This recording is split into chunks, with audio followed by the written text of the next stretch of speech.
Hi friends, I ngasi waterfall yeng gena lae. Waterfall je maming je hai bada kitang di luye. Waterfall gi maming je Tegenunan Waterfall hai. Ado akoi gi Manipur da laiba laimram gi waterfall ga kanana fajage do mayam yeng se. Signboard thela me signboard chida moi je waterfall je mafam amani changbam yengbam di laiba male. Paisa di 20,000 Indonesia rupiah.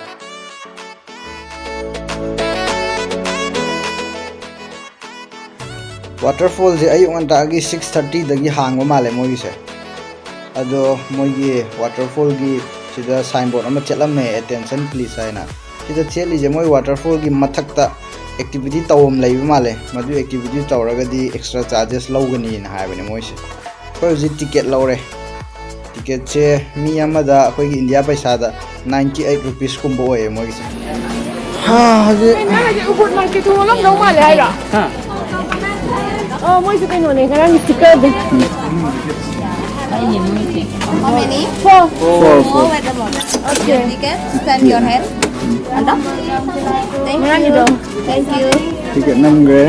Sorry. Thank you. Thank you. Thank you.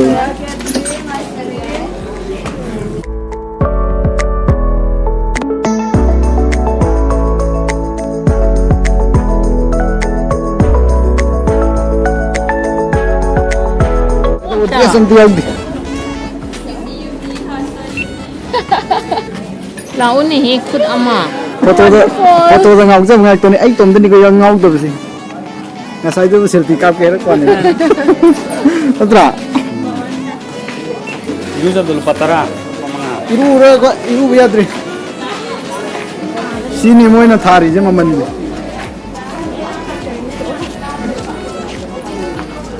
Aji ani sa do sang.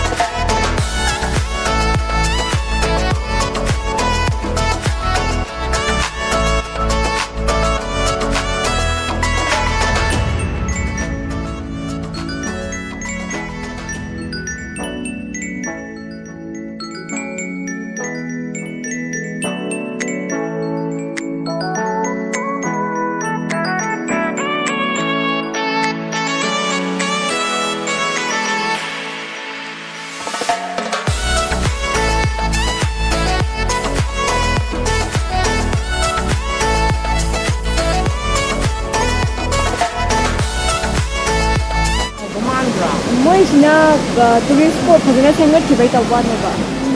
Mani taw kuran ba.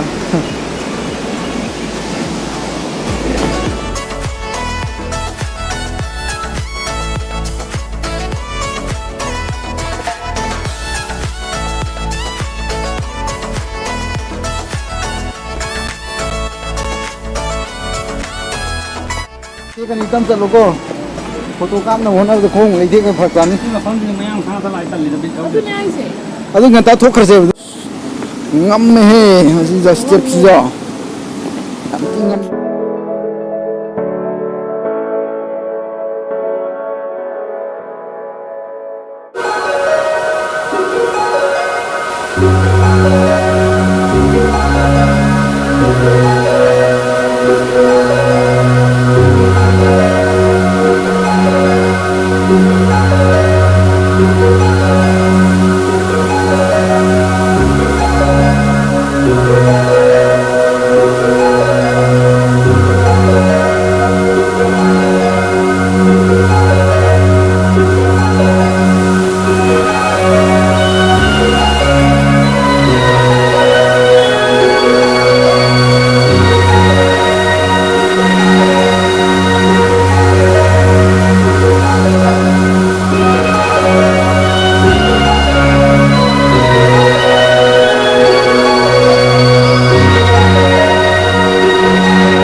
ꯍꯧꯖꯤꯛꯁꯦ ꯃꯐꯝꯁꯤꯗ ꯅꯣꯡ ꯆꯨꯕ season ꯑꯣꯏ ꯂꯩꯔꯝꯃꯦ ꯑꯗꯨꯒꯤ ꯌꯥꯝ ꯀꯟꯅ ꯁꯦꯡꯕꯗꯤ ꯑꯣꯏꯗꯦ ꯏꯁꯤꯡꯁꯦ ꯑꯗꯨꯕꯨ ꯑꯗꯨꯝ ꯐꯖꯩ ꯍꯥꯏꯇꯥꯔꯦ.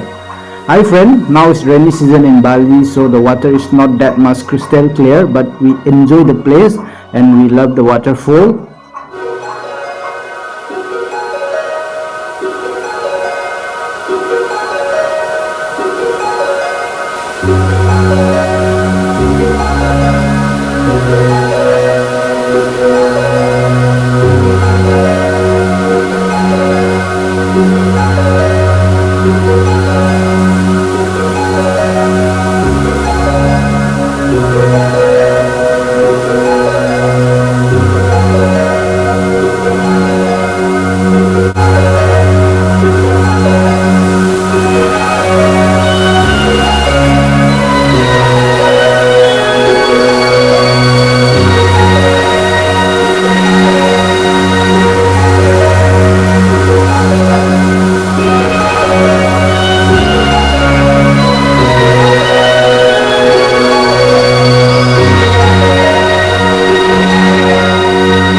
He kagat pada.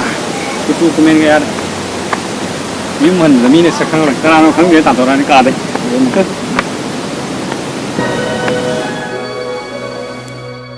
Thank you everyone for watching my entire video. If you like my video, please give thumbs up and please don't forget to share and subscribe my channel. And everyone, see you in my next video.